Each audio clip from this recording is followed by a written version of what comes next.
আমি আপনাদের কাছে নামগুলো প্রস্তাব করছি যারা জাতীয় সংসদে কোরআনের আইন চালু করার জন্য আপনাদের এলাকায় চেষ্টা করবেন। আমি নামগুলো পড়ছি, আপনারা একটু মেহরবানি করে শুনবেন। 1 নম্বর আসন কিশোরগঞ্জ হোসেনপুর, অধ্যক্ষ মুসাদ্দেক ভুইয়া আছেন, হাতে পান। এরপরে 2 নম্বর আসন পাকুন্দিয়া কটিয়াদি মাওলানা শফিকুল ইসলাম মোড়ল, হাতে পাইছেন, জি যায়নি। 3 নম্বর আসন তারাই করিমগঞ্জ প্রফেসর কর্নেল ডাক্তার জাহাদ খান, আমাদের প্রিয় ভাই জাহাদ ভাই, সকলের হৃদরোগ বিশিষ্ট। আপনারা যদি চিকিৎসা করতে চান ওনার যোগাযোগ করবেন ওনার সাথে। এরপরে 4 নম্বর আসন ইটনা মিঠাময়ী অষ্টগ্রাম, অ্যাডভোকেট রুকনুর রেজা, বিশিষ্ট আইনজীবী। এরপরে 5 নম্বর আসন নেকলি এবং বাজিতপুর, এই জায়গায় অধ্যাপক মোহাম্মদ রমজান আলী, জনাব জেলানি। 6 নম্বর আসন কুলিয়ারচর ভৈরব, এখানে আমাদের এমপি ক্যান্ডিডেট মাওলানা কবির সাহেব, ওই আপনাদের দিকে হাত দিচ্ছেন। আচ্ছা, এই 6 জন ভাই যদি কোরআনের আইন চালু করে যান, 6 জন ভাই যদি জাতীয় সংসদে কোরআনের আইনের পক্ষে কথা বলে, যে নেকি হবে এই নেকি আপনার ভাগে পাবেন না? পাবেন ইনশাআল্লাহ। অতএব আপনার মালও দিবেন, জানও দিয়ে আল্লাহর পথে লড়াই করতে হবে ইনশাআল্লাহ। আমরা ভোটও চাই, নোটও চাই, স্লোগান দিয়ে মানুষের কাছে যেতে হবে ইনশাআল্লাহ। সংগ্রামী ভাইরা, আমি আপনাদের কাছে বলতে চেয়েছিলাম, কোরআনের আইন চালু করতে হলে জাতীয় সংসদে আইন পাস করতে হবে, কথা ঠিক কিনা বলেন?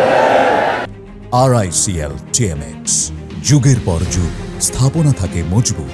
1986-87 সালে আপনাদের মনে আছে, জাতীয় সংসদে আজান দিলে বিরতি ছিল না। আল্লাহর মেহরবানি 10 জন এমপি সেখানে গিয়ে আমরা আজানের অধিকার কায়েম করেছিলাম। এখন পর্যন্ত আজান হলে পরে সেখানে জাতীয় সংসদ বিরতি হয়ে যায়, এটা আগে ছিল না। কিন্তু জাতীয় সংসদ শুধু বিরতি হলেই চলবে না, এখানে নামাজের ব্যবস্থা করতে হবে, কথা ঠিক কিনা বলেন?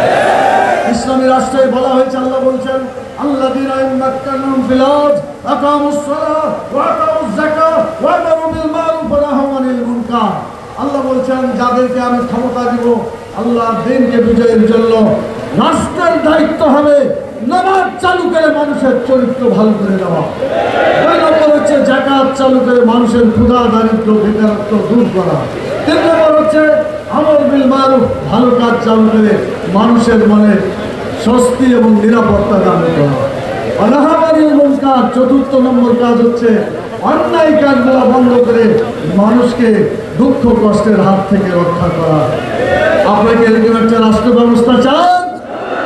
বাংলাদেশ জামাত ইসলামী সেই ইসলামী রাষ্ট্র ব্যবস্থা মদিনার আদলে মুহাম্মদুর রাসূলুল্লাহ সাল্লাল্লাহু আলাইহি সাল্লাম যেভাবে রাষ্ট্র কায়েম করেছিলেন সেইভাবে আমরা রাষ্ট্র কায়েম করতে চাই। আপনারা কি রাজি আছেন? ইনশাআল্লাহ। এখন থেকে বাড়ি বাড়ি গিয়ে, গ্রামে গ্রামে গিয়ে, পাড়ায় পাড়ায় গিয়ে সবাইকে কোরআনের আইনের পক্ষে কথা বলার জন্য বলতে হবে। পারবেন ইনশাআল্লাহ? হাত দুটা দিয়েছে কে বলেন? আল্লাহর হাত দিয়ে কার আইনে শিল মারবেন? যারা বলেন কার আইনে শিল মারবেন?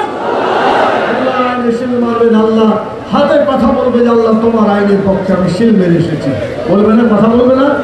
আল্লাহ তাআলা মানুষের মুখ বন্ধ করে দেবে, হাতে কথা বলবে। সে কথা সূরা ইয়াসিনে বলা হয়েছে।